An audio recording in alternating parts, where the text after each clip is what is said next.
Hello, hello. Happy Tuesday, everybody. And thank you for joining me, Mike, to talk about real estate and mortgages.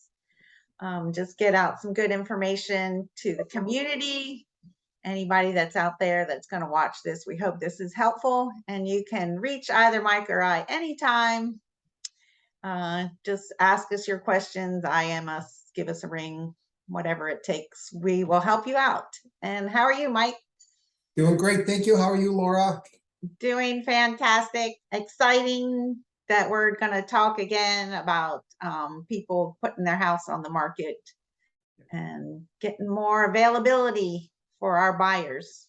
Yeah, can't wait. I know we focused last time on what a realtor does during the home selling process, and I thought it might be good, Laura, to hear from one of the unsung heroes. People might not think that a lender would even participate or even be active in the home selling process. So I thought I'd start broadly, Laura, today, and just kind of ask you in broad terms, what do you do? What does a lender do when someone wants to sell their house? Well, it actually is a busy time for the seller to, put their house on the market. And many times they need to know where they are financially to make that determination about whether they can put their house on the market. And so there's many things that I do to be helpful to the agent and also to the seller so that they know that when they sell their house, they're going to be able to, buy what they want to buy because they're going somewhere.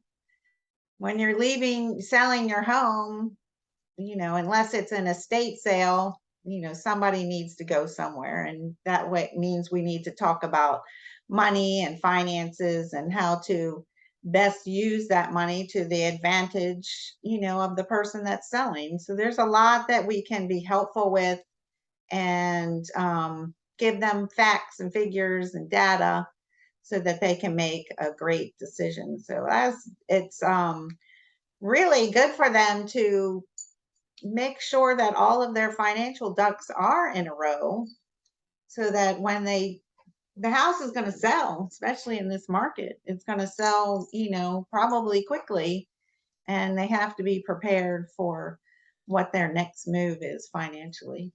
Exactly. I know one of the great things that you do with anybody, if someone's buying or selling, is really get down to the root cause of this decision. You have that conversation with a seller of, okay, why do you want to sell? And where are you going to? Where are you going to go? So, is it are you an empty nester? So you're looking to downsize. Are you busting at the seam? So are you upsizing, right? Mm-hmm. And based on their answers, you can craft a loan program to help them out, knowing about what they might walk away from the settlement table with, and couple that with the purchase of a new home. So let me ask you, Laura, how do you get the information as to how much they might net from the sale of their home? And how do you talk to them about their comfort level in using some of those funds to purchase the next home? Yeah, thank you. That's a great question. And that's definitely what's on the seller's mind. And many times they won't put their house on the market because they don't think that they can, make the move. And how do they coordinate the sale and the buying and all of those logistics? But first, I start with my questions that I ask, them, like you said, about their why. But I get really deep into their finances about, where their money is. Do they have investments? Do they have 401ks? I do a quick net sheet based on, what, and I have maybe a title company help me with that. Um, and net out the commissions for the sale and possible buyer help and all of those things and come up with a rough net figure and that they will have. But I also look at their other assets. Where else do they have funds? And I look at their debts too, because how can we use these proceeds not only to facilitate the purchase, their next purchase, but how can we do it to put them into a better financial position when they do make this sale and their next purchase. And many buyers, maybe they don't even want to sell their home, but they still want to move. Or can they move without selling their home first because maybe they have young kids or maybe they have a lot of stuff in their house? We know all of us have a lot of stuff in our house. Yeah, So yeah, maybe yeah. they can't really put the house on the market and make it look nice until they can move, all of their kids' toys and all of their hobbies and all of these things to their new house and get their house, looking that showroom model look that they want to have to so it sells for maximum. So there's a lot of considerations, but I'm looking for ways to use the monies that they have, to use, their income, to use the proceeds, to put them in the best financial decision. Should we pay off some consumer debt? Can we, maybe they don't have a lot of retirement or a lot of money saved. Should we keep that money liquid and hook them up with a good financial advisor rather than putting down a big down payment? So there's a lot of considerations. And as a certified mortgage coach, I look at the big umbrella overall financial position and help them see different options. A lot of times you go to your bank, you go to your credit union, and it's like an a la carte menu. I just want that. And they're like, okay, I'll give it to you. Like McDonald's, you order a hamburger and they give you a hamburger. But here we're going to say, oh, okay, you think you want a hamburger, but we have these other options. Let me educate you about that so that we can um, put you in a much better financial standing. Maybe you'll then have a rental property, or maybe you'll have money to buy a rental property, or maybe you'll have money to buy a second home, or maybe you'll get rid of your consumer debt so that your overall out of pocket is less. Maybe we can structure things so that you don't have mortgage insurance or all sorts of things that we're going to consider. And I even had customers, they weren't even going to put their house on the market because they didn't think it was possible until we spoke and we did this structuring, this really in-depth analysis and went over the monies. And then they were like, oh my God, I didn't know I could make such amazing adjustments and have better cash flow, have a investment account, or buy that second home, or turn my current townhouse into a rental so that I'm building more for my future and still have my single family detached home. So it's all about, using that data and that information to create big dreams for them.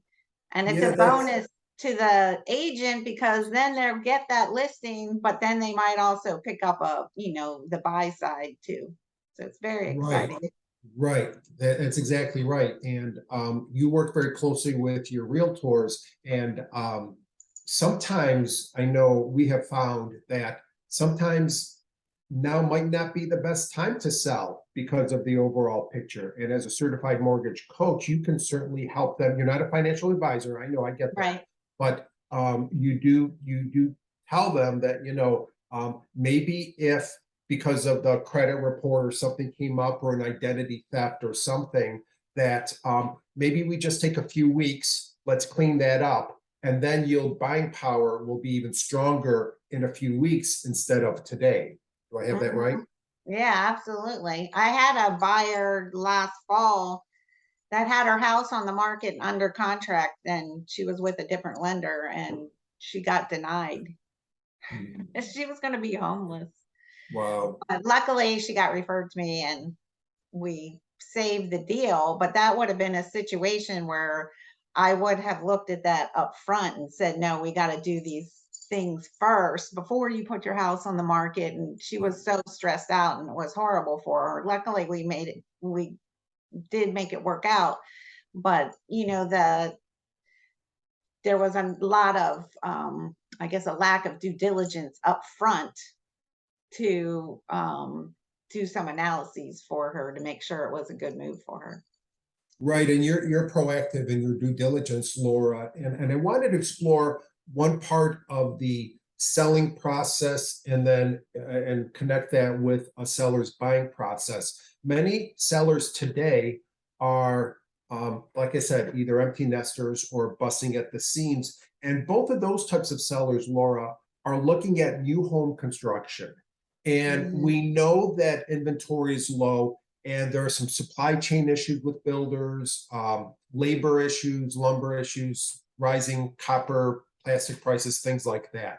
And Mhm. sometimes new home construction, we could meet with a new homes builder, Laura, today, but the house might not be delivered until first quarter of next year or even next summer or fall, a year from now. And so how do you time the market for the sellers? What can you do between selling a home and using those proceeds to buy a new home construction? Things like that. Walk us through some of the things you would advise a seller to do when they're looking for a new home that won't be delivered for another year or so. Yeah, that can be very difficult. And I know one of the builders in our area, they're a year and a half out, Mhm. Yep. which of course was huge because, rates were in the threes and fours and now they're in the basically in the sixes. And people's, you know, some of them won't even qualify for that house. I think you have to be very clear and concise because until well, sometimes the builder has extended locks and they can lock people in for 12 months if they have some sort of a commitment guarantee for that financing. But I think if they want to sell their house, we've had many people sell their house and get into like short-term rentals. Or I have one of my coworkers had their lot and they had an RV and they were lived in their RV for 6 months um, while their house was being built. That was one of my coworkers. That was bold. Like that's a bold move. Yeah. Yeah. My shoes would not fit into an Yeah. RV, much Yeah. less the rest of me. Um, just a little confession there. Um, so there's a lot of planning. I've had many clients go with family in that interim period because they wanted to take advantage of the hot market. Mhm. And yeah, I have a good friend who's lived with her parents, kind of in the basement of her parents' house for about a year and a half while her house is being built. Mhm. So there have been quite a few, you know, people that have made some very big and bold decisions. Other people, if you can carry both mortgages, I think, the easiest way is to, and I did this myself once, where we lived in the house while the construction was going on in the house being built. And we made both payments for 12 months, a little over Yeah. 12 months. I think it was about 13 months. Yeah. So these are things that we really have to talk to them about and, plan, Right. really outline like your spending plan, what's coming up in that next year to see how we can make these things work for the buyer. So there's a lot of options out there, but it's going to be different for each person's situation and how comfortable they are really, kind of getting bold and daring, so to speak. Yeah. Um, but if you can carry both houses, that's ultimate because that just makes the transition a lot easier because you're not obviously in your parents' basement or in an RV.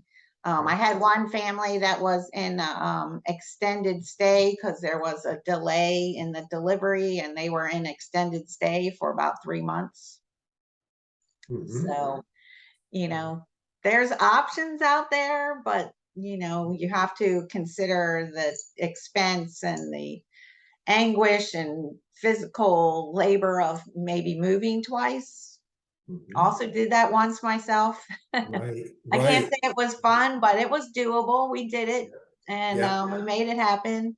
Now, with selling your house and coordinating to move to your next house, A lot of people want to make that big down payment with their proceeds, and we have a mechanism that you go to settlement on your new house, then you put your current house on the market. You get those proceeds when your house, the current house, went to settlement, and then we can do a loan recast. So they make a big Mm. principal curtailment payment, and then we do a recast of the loan. It can be done one time during the life of the loan, and then their payment drops to that new payment amortized over the whatever remaining years of the loan. So, and that has also allowed some people to buy up. They could carry both mortgages, but it allows them to buy up knowing that once they plunk that extra $100,000 down, their payment was going to go down to where they really wanted it to be. And a lot of lenders do not do that recast. So I'm happy and proud that our company, Nations Lending, will do a recast of your mortgage so that you can make that big principal curtailment after your current house settles. Yeah, So, and that's a nice arrow to have in your quiver, huh, Laura, to have that ability to recast. And that could be an option for people, who are selling and looking at a new home construction, like you said. mhm, Also, I know you offer, things like bridge loans and construction to perm loans and things like that. And that's why it's pretty much a team effort, isn't it, Laura, to work with a realtor and have a seller work with a realtor and a lender together combined to make the most informed decision, right? Because I can help with kind of timing the market and knowing what your seller's net's going to be, and I can help with the current market analysis, and then mhm, couple all that with all the options you can offer. Maybe they stay for a couple extra months. Maybe they stay through the holidays and go live in January. mhm. Maybe we write the offer on the new home construction and they carry both mortgages. It's a myriad of options, Laura, and it's really up to the seller. We advise, but they decide, don't we? Absolutely. And it's so important to have, a good professional team that has your best interests, the sellers or on the buy side, whichever side they're on, best interests at heart, but to educate and communicate and inform them, so that they can make a good decision and not and be comfortable with it and know that it's going to work for their family and they're going to be, successful with it. And the other thing I help agents with is sometimes they're getting on their listing, they've listed the person's house and they're getting some crazy offers and they're not sure, if that financing exists or if it's, or they kind of have some idea that maybe it's not as good to offer and they have questions. And they call me and they're like, what do you think about this? And I give them a list of, well, ask this, this, and this, and, to get more information before your seller signs off on that offer. Yeah, So, absolutely, Laura. And that's really a big aspect of what I want to talk to you about today is how you support realtors during the home selling process. Because even though something the sellers might not see, um, the listing agent would certainly advise the sellers as to the different offers and the different, even the pre-approval letters, the difference between a pre-approval and a pre-qualification letter, things like that. But I love what you said about um, a listing agent kind of scratching their head and saying, what does this mean? And knowing that we could go to you as a resource and just ask a question like, mhm. hey, this is a VA loan. Remind me again what the term rate and pest requirements are and what the VA appraisals and who pays for all of that. Your work behind the scenes for we who are listing agents, it can't be um, over exaggerated. It's what you do to help us help the sellers is tremendous. Yeah, thank you for that. And, we love our listing agents and we want to help you get more business on the listing side as well.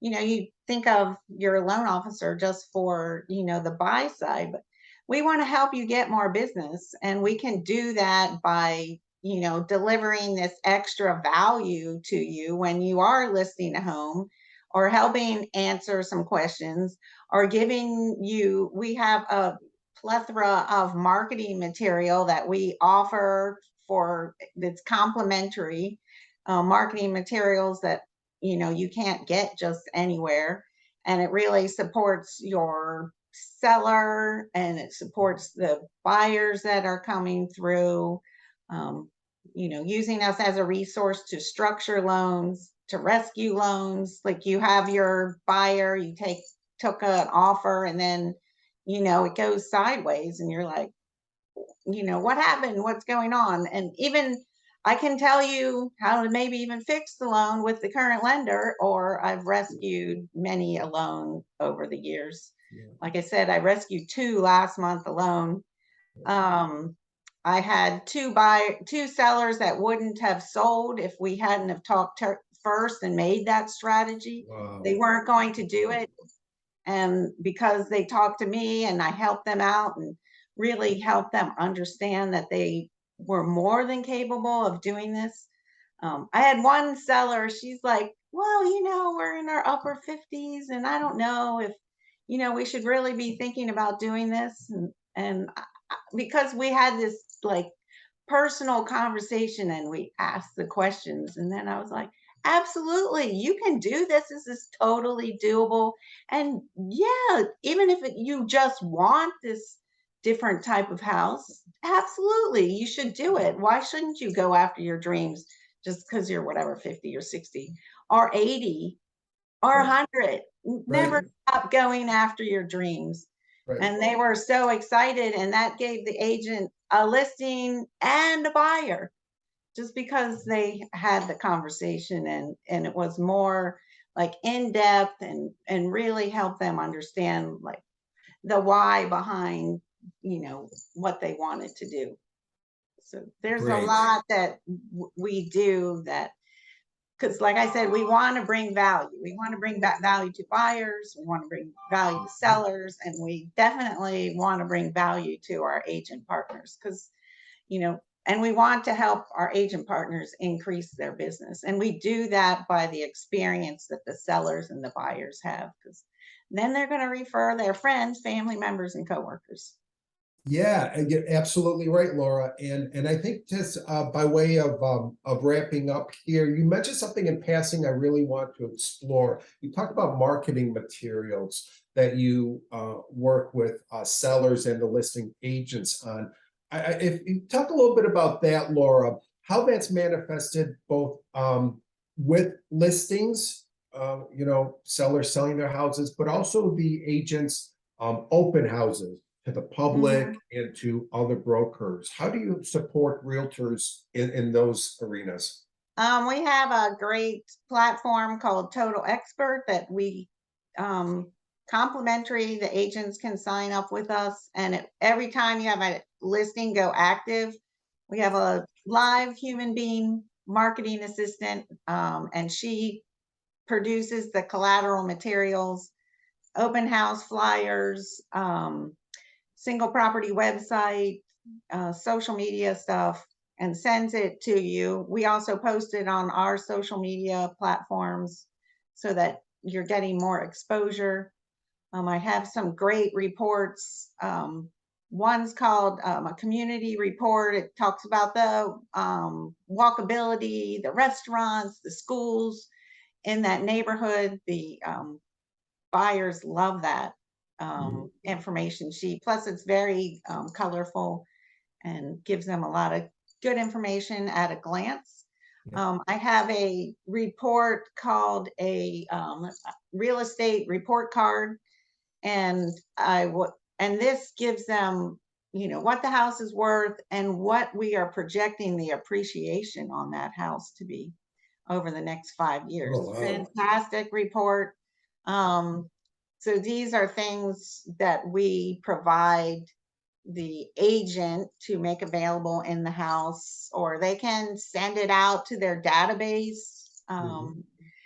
And another thing that I'm doing that is another whole conversation is maybe having some, open houses for the neighbors to come in. And then that's a way that I can help the agent. It's almost like a broker's open, but it's a neighborhood open, Yep. and bring in the neighbors and get to know people. Just get to know people.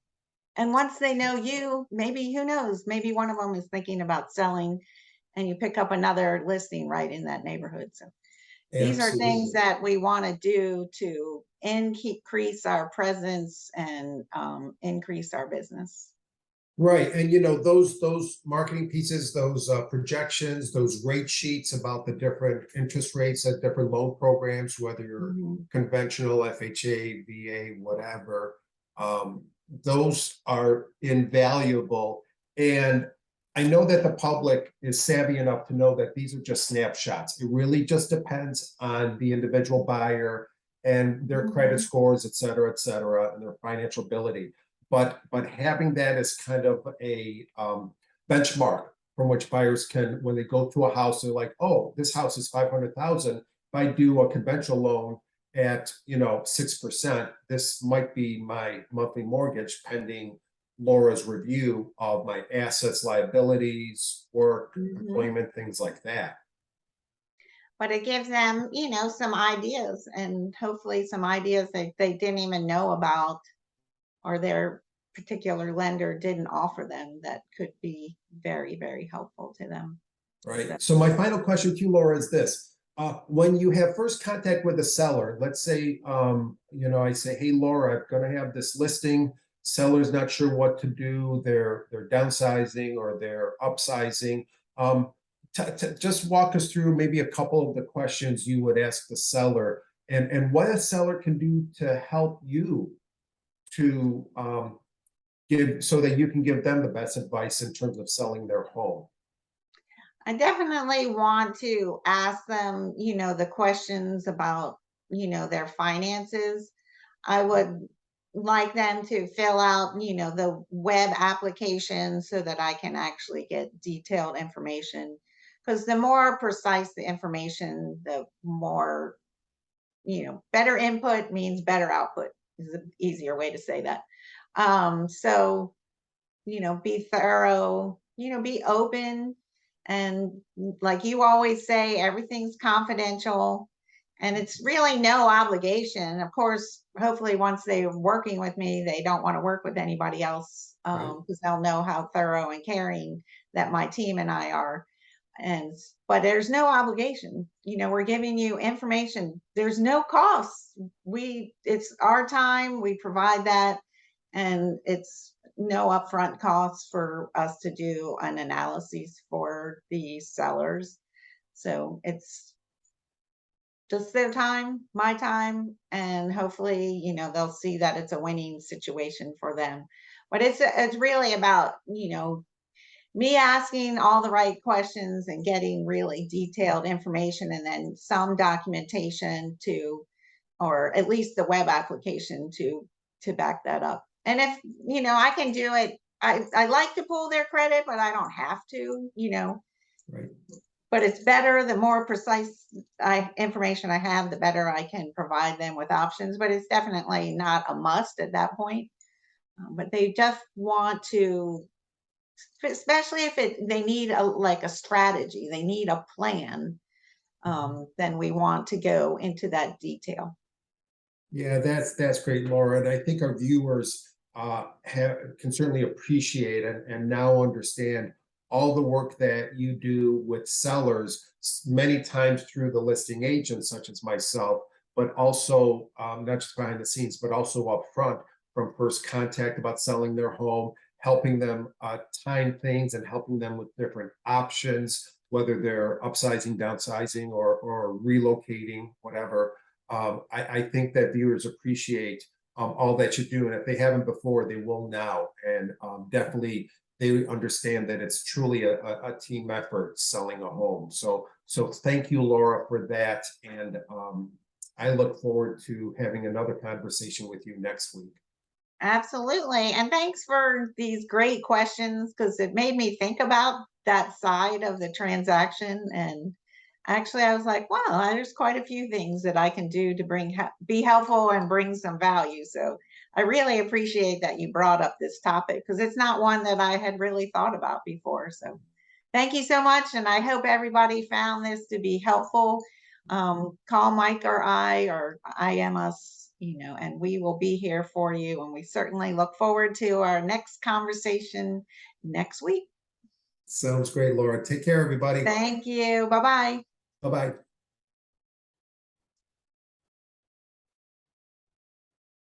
Did we end? There we go.